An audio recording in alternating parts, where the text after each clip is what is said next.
Welcome back, everybody, to the truth about addiction.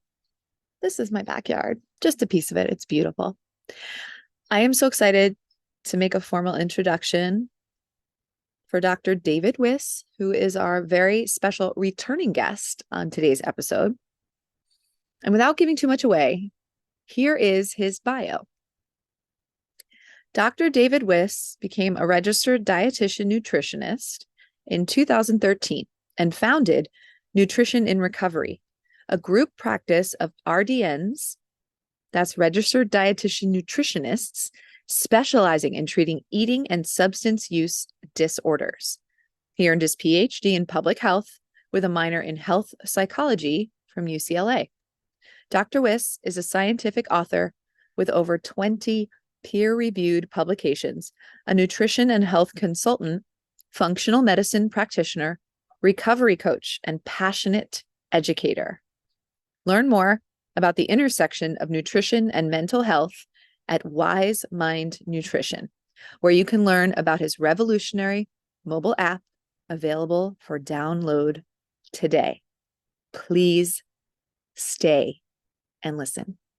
So tell me what you need, and tell me where you bleed, and I will listen. I can listen. Oh, I will listen to you. Welcome back, everybody, to today's episode of The Truth About Addiction. I am bringing back truly one of my favorite people, one of my favorite men in recovery for sure, Dr. David Wiss, who is as real as they get. He cuts through the bullshit in his personal and professional life, much like I do. And I think that's why we've always been attracted to each other and respect each other. And the work that he's doing in the world is so absolutely necessary. He is got his finger on the pulse of the intersection between nutrition and mental health.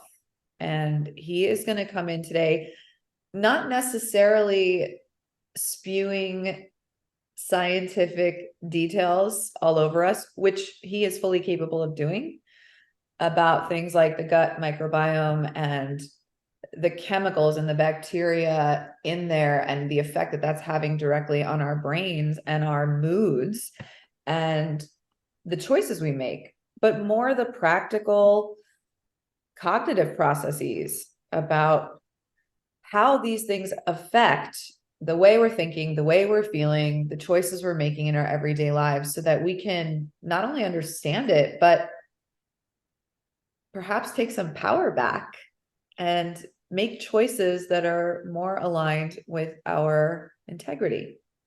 David Wiss. Thank you. It feels good to be seen. Being someone who cuts through the bullshit doesn't always feel good, because it feels like, disrupting other people's BS and, trying to be a truth seeker in a world that, there's a lot of diversion from truth and a lot of agendas. So yeah, I've been doing a lot of truth sharing lately, and it feels good. Amen to that. More of that, please. And yes, I sort of feel like if we're not disrupting the status quo, then what are we doing here? Yeah. There's some people that disrupt because they like to disrupt, right? They like the buzz from disrupting things, and it feels like, I'm making a difference. And then I think there's other people, and I would fall under this category. I don't like to disrupt. It's just that there are certain things that my spirit demands. Like I won't fall in line with certain things. And then by not falling in line so easily, it's perceived as a disruptor, when it's really, I'm just not an easy follower, Absolutely. Right. So the distinction between ego level disruption. Yes. Sort of demands that you pay attention to me. Yes. Damn it. To gain a sense of worthiness, and the intuitive disruption, which is that I have this knowing inside of me that if I don't speak it out loud, feels like a betrayal to myself, which I'm not Mhm. willing to do. That part. Exactly. Well said. Tell us where you are in your life, in your work. I'm so excited for this update. And by the way, this is episode 2. Episode 1 we did many, many months ago. So if you want to know about David's story from addiction to recovery, it's all there for you. Today is really a current update of the landscape of his life. Personal if he wants to get into it, but really professionally, and the impact you're trying to make in the world and all these really exciting things you have coming down the pipeline. Right on. Thank you for that. Yeah, I'm still doing one-on-one counseling with people. I've been doing that now for 11 years. It's something that I feel called to do, and also is something that I've had moments of like, wow, this is a lot, dealing with people every day. Can I do this for the rest of my life? There's both of those things going on. Really, yeah. But for whatever reason, working one-on-one with people is my jam. And it gives me an opportunity to have some unique insight into the way that a lot of people's minds work with respect to health and health behaviors and nutrition and the decision-making processes, and how a lot of our thought processes are influenced by the outside world, whether that be diet culture, recovery culture. And so a lot of people are confused about how to think about food and how to think about body. And so I'm so fortunate in my practice to spend time with people, unpacking these things, talking them through, posing questions, and really trying to help people figure out what recovery might look like for that person. And then being open to the possibility that's going to change and evolve over time, and that we got to just stay open-minded, open-hearted. And yeah, I had a full day of great sessions with people yesterday. I have a full day of sessions ahead today, and it fills my heart. I love doing this kind of work in the domain of, health psychology, nutritional psychology, and functional medicine and recovery. Mm. Do you mind, without obviously giving away somebody's confidentiality, sharing a little snippet of what one of these sessions looks and feels like? For example, someone comes in, they tell you where they're stuck, and you're really hearing the truth of what they're saying, and you also know the science of what's happening. How do you meet them where they're at? Great question. I'll try to speak broadly without talking about any particular individuals. But I might do an anonymous case study. We'll see where this takes me. But I do work with a lot of people that are in some of the later stages of life, so 50s and 60s. And these are oftentimes people that have done a lot of things with health, a lot of diets, right? Maybe they've been to an eating disorder treatment at some point. Maybe they've done 12-step food recovery and they've been on food plans, that sort of thing. So I'll end up seeing a lot of people that have had a lot of extremes, a lot of weight fluctuations, right? It wouldn't be abnormal for me to see someone who had a difference in their lowest adult weight and their highest adult weight by more than 100 pounds, right? So someone that has fluctuated a lot over time, whether that be because of an eating disorder, a food addiction, a substance use disorder, depression, medications, adverse life events, etc. So dealing with people that have had a lot of different sources of support and different sources of help.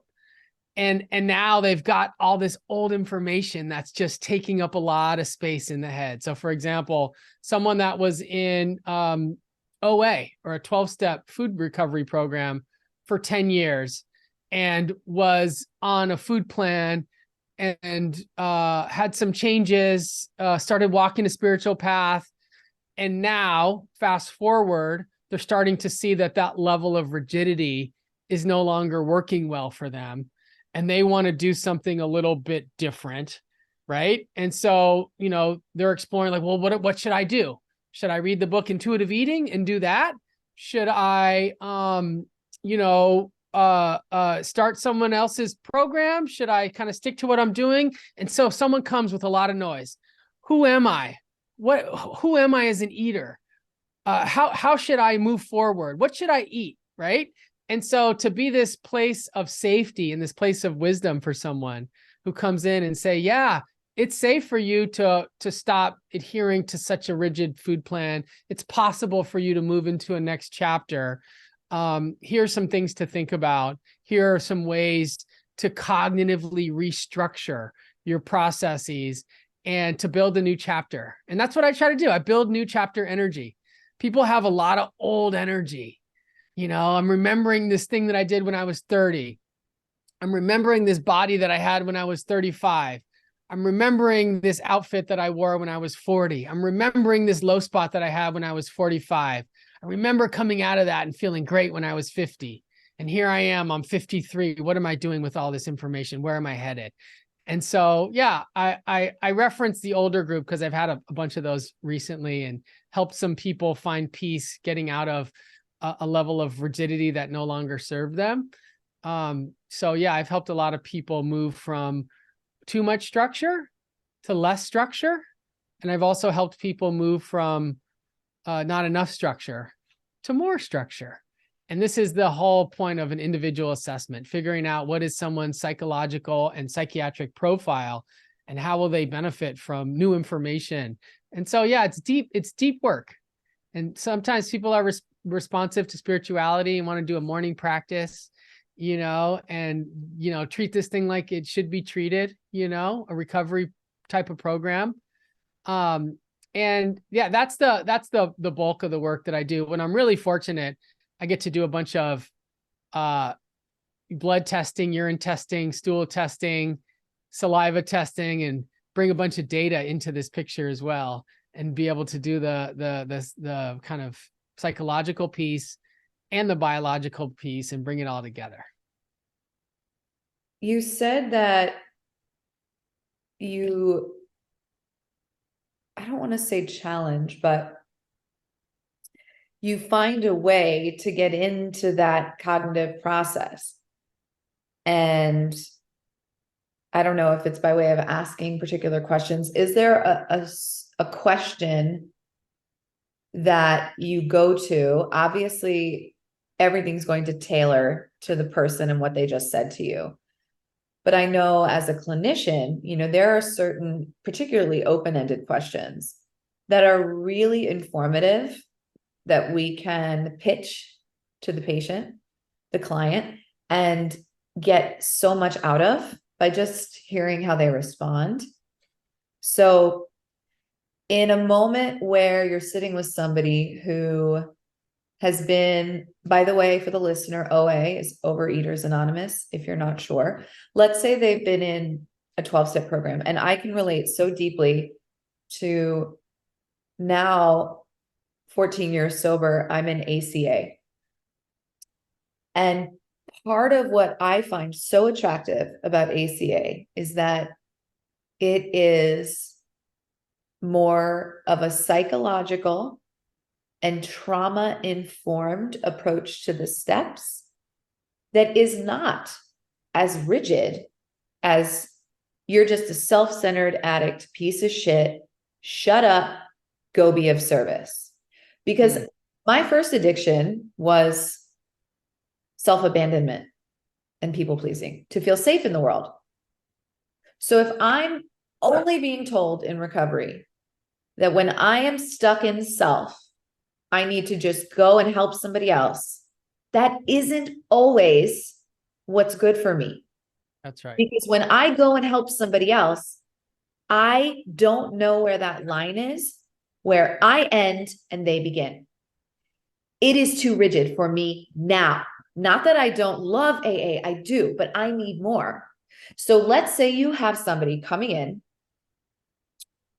they've been in a rigid 12-step program for OA, and they need your discovering through your psychological assessment something softer, something more flexible. What is something you might say to them to get them curious about a new way? Great question. And I think before someone sees me, they're filling out forms. And then on my first meeting, I'm doing a semi-structured interview and I'm collecting a lot of information. And I'm learning what someone's beliefs are, right? What are the ideas that they strongly hold? And then I become very curious about what the underlying assumptions are there. So for example, if someone believes that they should be able to weigh 30 pounds less than they currently do, right? And that's their goal. That's what they want for themselves. They might have an assumption that their body weight is just a function of calories in, calories out, and that all they have to do is eat less and move more, right? If someone is operating using that framework and it's for whatever reason not working, right? And they're frustrated, right? They've done all these things, they've done low calories, and they've tried all these things based on that framework.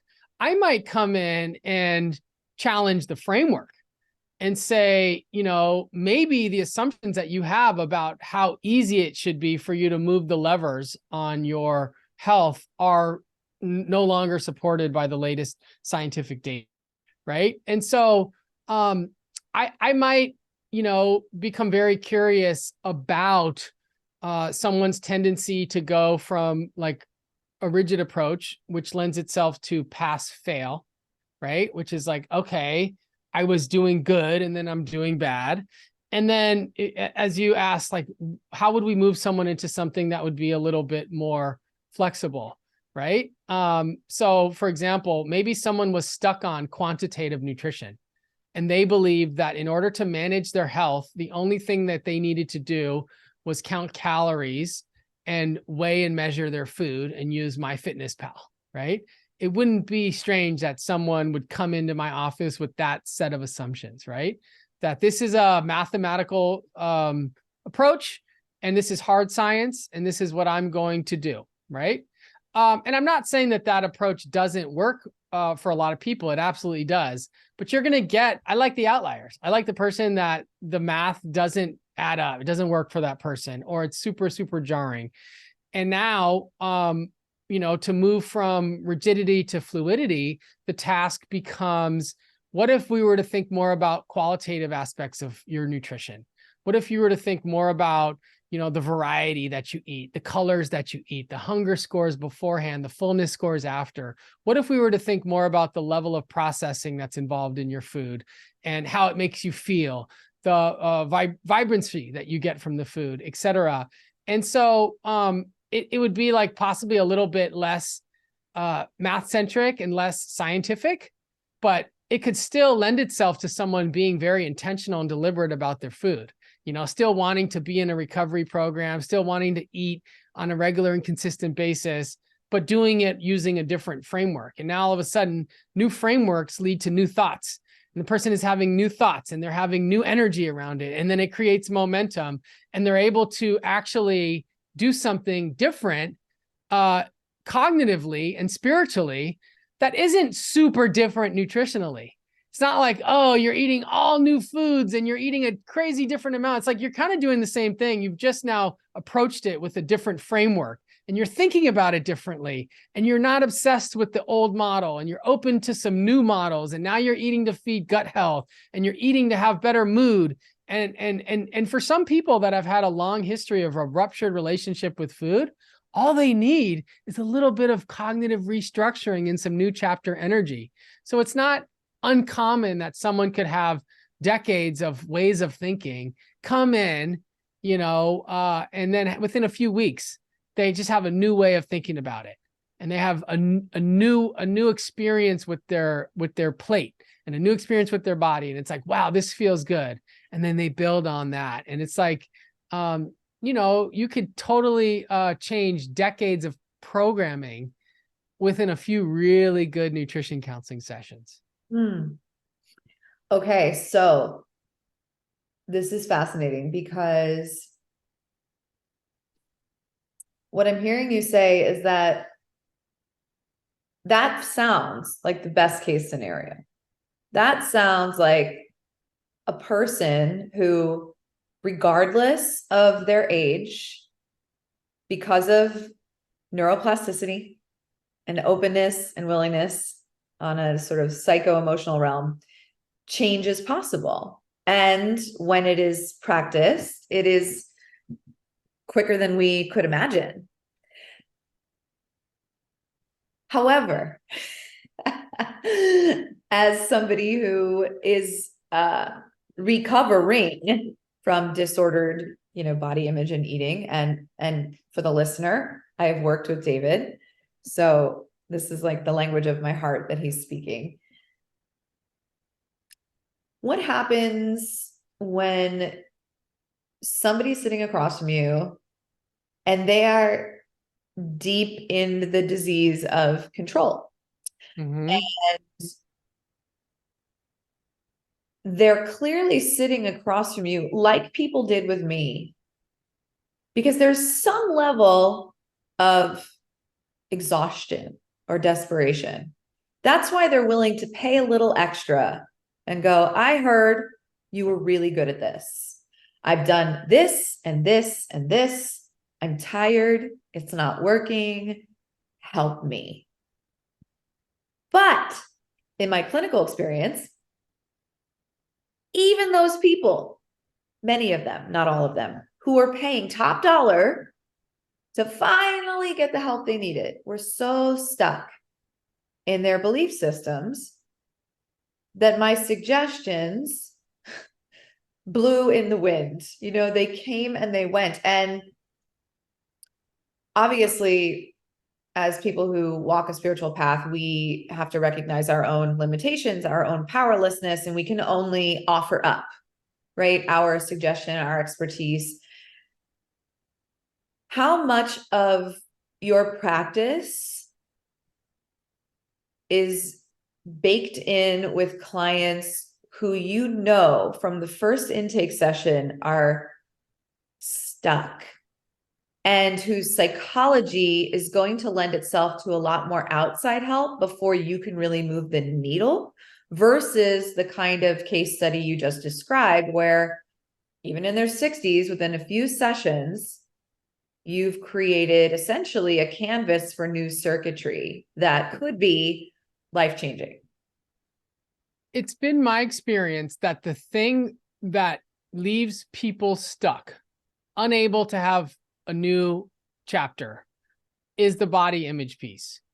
That's the thing. And people confuse nutrition change and body change because they've linked them together, right? And so let's say someone has dysfunctional eating patterns and they undereat, overeat, they have a lot of trouble making food choices, they don't want to cook, right? But they don't want to eat restaurant food, they don't trust food, or they, have addiction-like eating patterns or night eating, right? A host of different behavioral health challenges, right?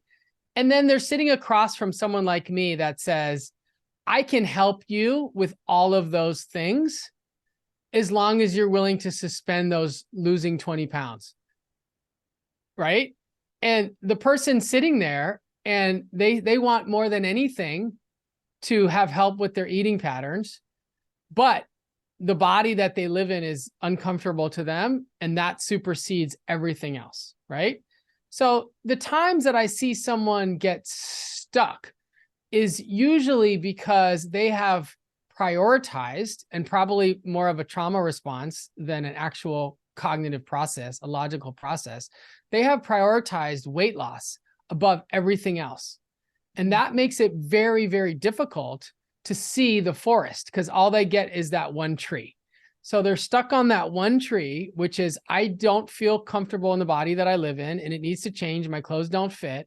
And that's the thing that prevents people from moving into a new chapter more than anything else that I've seen. Because they want to lead with weight loss and have their relationship with food follow.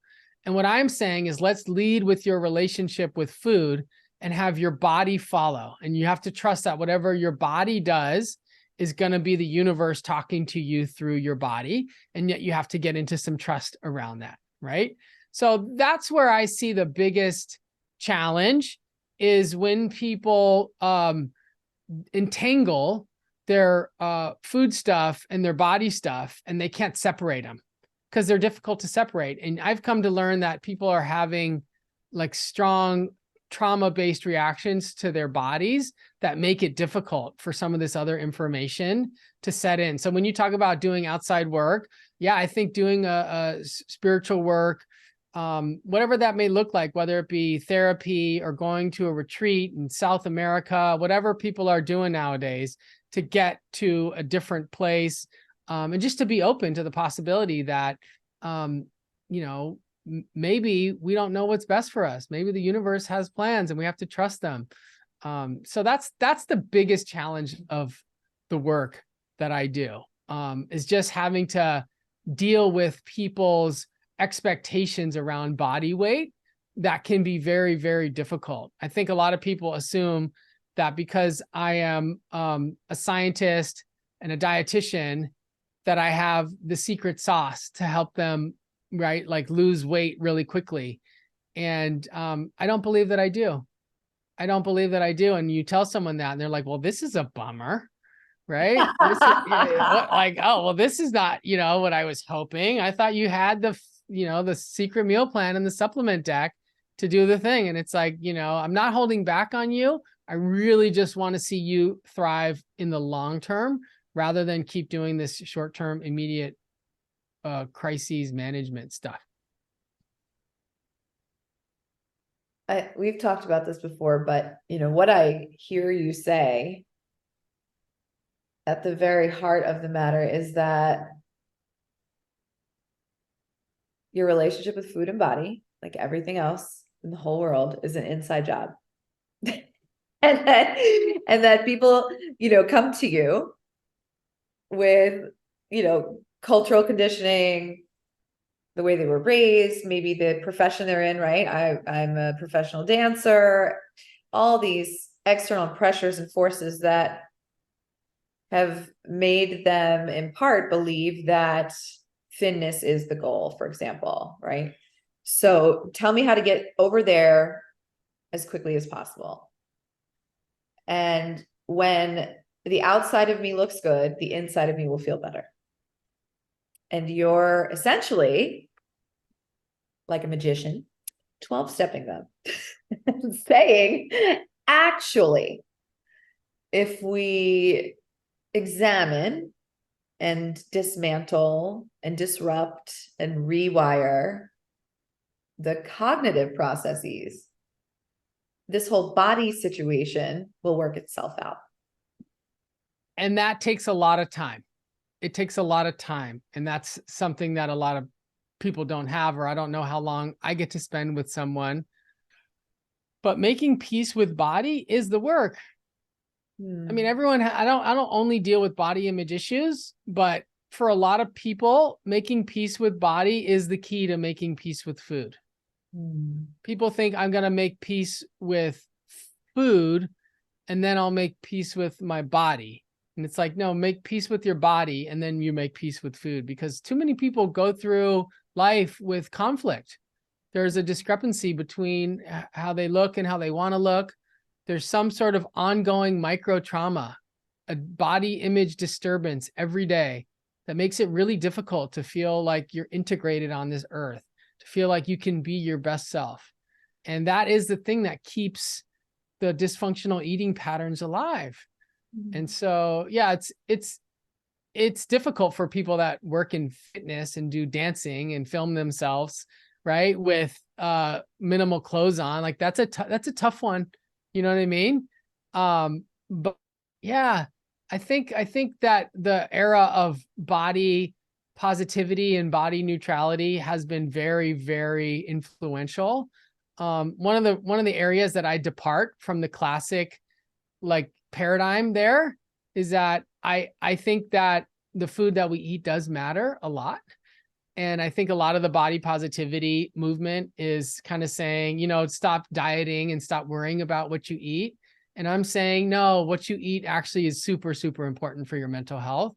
And we need to make peace with body and make peace with food. And for some person that could be being more inclusive around their food and less rigid. And for the next person that could mean moving away from certain things.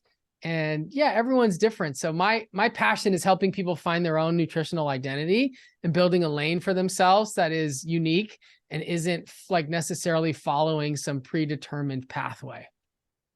Oh, absolutely. I think, you know, this is again why we're kindred spirits, because in my clinical practice, you know, by the time people would come to me, let's say they were runners and all they wanted to do was just run that marathon. Right. So tell me what my training schedule needs to look like so I can run without knee pain. And I just have to break it down. You know, we can no longer run to get fit. We have to get fit to run. Same exact thing. Same concept. We have to make peace with our bodies. Yes. First. So tell me about your app. Yes. The world needs to know what you are doing and how Yes. to gain access to it. So I built an app. It's called Wise Mind Nutrition. That's 3 words. And Wise Mind comes from dialectical behavioral therapy. And it's really about an intersection space. So in DBT, there's the, the logical mind, right? Which is, prefrontal cortex, task focused, logical, right? And there is the emotional mind, right? Which is more hot and more part of the limbic system. And it seems like people often are living in, these different parts of their brain, or your mind, as we can call it.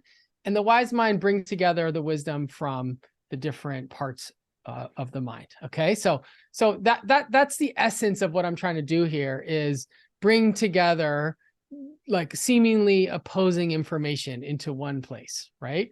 So, I really resonate with the concept of the wise mind. And, my last name is Wiss, and I've had my last name mispronounced so much that I've learned that people think that my last name is pronounced Weiss or Weiss, and that it's not my last name. My last name is Wiss, and the app is Wise Mind Nutrition, and it uses nutrition and lifestyle medicine to improve mental health.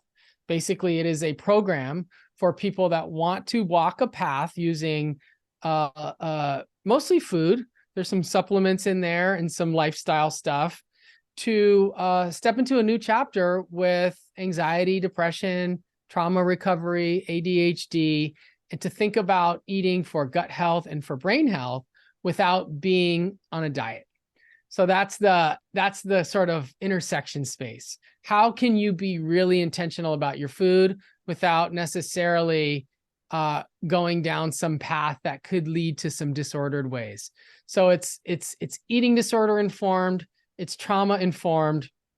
It's very much a body positive, nutritional joy movement that encourages people to really engage in this area of your life. And it was meant to augment my clinical practice so that my clients who are seeing me could have 6 weeks of videos to watch. But it's also built for other practitioners that want to support their clients who either aren't nutritionists. So therapists, for example, could support their client through the program. And there is a food log in the app that allows for people to set some intentions, log their food, review their behavior at the end of the day, and, check in with their progress. And practitioners or friends or family or colleagues can follow each other. So you can see what someone else is doing on their journey, and someone can determine, yeah, I want to share this with someone, but not this. So the connection feature allows for someone like me, for example, to follow all my clients and patients, so I know what's going on with their journey, right?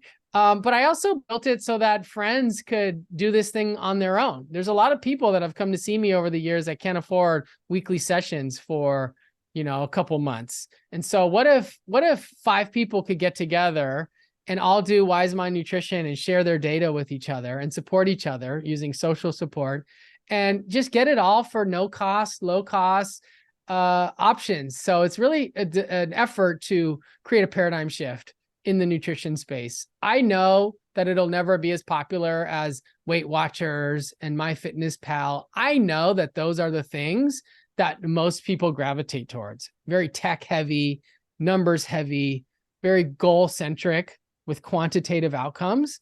But I built Wise Mind Nutrition for the person that's either tried that and that has created some problems for, or knows they don't want to get into that level of detail, or knows that they're at risk for getting too obsessed with things and wants to take a gentle approach to nutrition that is really going to be supportive in not only changing the way that you eat, but changing the way that you think. So it's kind of like a deep dive. It's like a course. It's a deep course to help someone think differently about food and to eat differently and to have examples. And the coolest part about putting it into an app is that I made it super cheap so that anyone could do it, right? It's not cost prohibitive at all. And I can be constantly updating it. So as like new information comes in, I can add new links and new podcasts, whatever needs to go in there can go in there. So people are working the program and having life-changing experiences and results. And it's so cool because the app's only $29 a month. And there's a $9.99 feature and a free feature. And the whole process of working with me can be achieved for less than like 10 minutes of a session with me. So people are able to access way more. And when I do work with someone one-on-one and we use the app together, it's life-changing. But yeah, I'm hoping that more psychiatrists and psychologists and mental health professionals will use it with their clients. I haven't made that strong push there, but a couple of my colleagues that are in mental health are feeling super excited about using it with their clients because not everyone wants to refer to a nutritionist as well. So just refer them to the app and support them along the way. Oh, I love that. So if I go into the App Store and I just type in Wise Mind Nutrition, it'll be there. It'll be there. Currently it's in the Apple App Store. I'm sure by the time this is released, we're going to be in the Android. The Android has taken me a few months, and a lot of people are waiting for the Android. I didn't know it'd be so hard to switch, but it turned out that there's a lot involved there that was created some awesome and fun, exciting challenges. But yeah, it's their native apps for Google Play and for Apple. And yeah, it's built with the highest level of technical, it's there. It's all there. It's fast. It's the real deal. I started off with like a quasi app, and then it was like, no, let's do this the right way. And it's so exciting. It's super cool looking too. I love that you're trying to cast the widest net on who you can help, because I think your work in the world is a game changer. Before we close out the talk, there's so much I could talk to you about. Is there anything you want the listener to know, to really know, that's on your heart or that's current in the literature before we close out? Yeah, I've been doing a lot of research, scholarly, and I've been collecting data myself, and I'm about to submit a review article on ultra processed food addiction. And it's a super controversial topic because in the food positive, body positive space, the general message is don't worry about the food, just, eat what you want and be intuitive. But there's all this really new data on ultra processed foods and mental health. And I think what I'm working on, and I believe that this is super important, is teaching people about the link between ultra processed foods and mental health without it being a rigid thing where there's new rules created. And that's my area, right? Is like, how do we promote health without getting too rule-based about it? And so I just want to invite any listeners to know that there's a way to move into health and be safe about it and to feel safe during the process. And, there's a lot of well-intentioned people out there that want to help, but like don't have that safety guardrail in place. And Wise Mind Nutrition creates that. The area of research around ultra processed foods is super exciting and it's super controversial. And so it's like canceled in certain circles. And I'm really excited. I'm presenting at the International Association of Eating Disorder Professionals in March, the big meeting about ultra processed foods and mental health. And this is the first time that this conversation has even been welcome in the eating disorder space. So I'm pushing the envelope a little bit and moving the needle forward. And I want people to know, if you feel conflicted between these different camps that are in the nutrition space, there's a safe place for you. There's a place that you can call home. And in the spirit of the very divisive landscape we're finding ourselves in again and again and again, I think the fact that you're trying to have really hard conversations that are on neither end of the pendulum, they're not all the way left and they're not all the way right, they're just somewhere in the middle, is so important. I really feel like if we could get back to a space where we could have really hard, honest conversations, where there is no necessary right or wrong, where we save room for the individual experience, and we stay open to new information, everything would change everywhere. And I so deeply respect what you're doing. I'm not surprised that has been canceled. And I'm also not surprised that you're doing it anyway. That's just, right. That's just who you are. That's who I am. I love you. I respect you. And thank you so much for your time and your knowledge. Thank you for those closing thoughts. Yeah, the independent candidate usually doesn't win. You know? Maybe we'll change that. Let's change that. Yeah. Come on. We're trying. Okay. David, it's been a pleasure. Been a pleasure always. To be continued.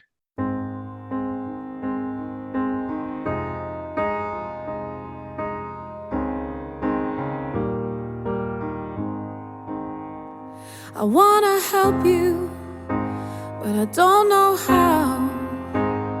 I wanna guide you, but I can't figure it out.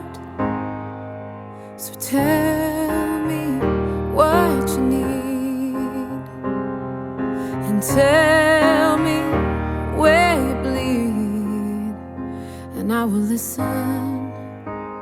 I can listen. Oh, I will listen to you. You seem so stuck there, holding on to some old story, still going strong. So tell me what you did, and tell me how you lived, and I will listen. I can listen. Oh, I will listen to you. Where can you go now? Can I keep you from falling down? If you just keep floating, you won't drown. There's a knowing that can be found if you listen. Can you listen? Oh, I will listen to you. There's a voice deep inside you that will be there to guide you. So tell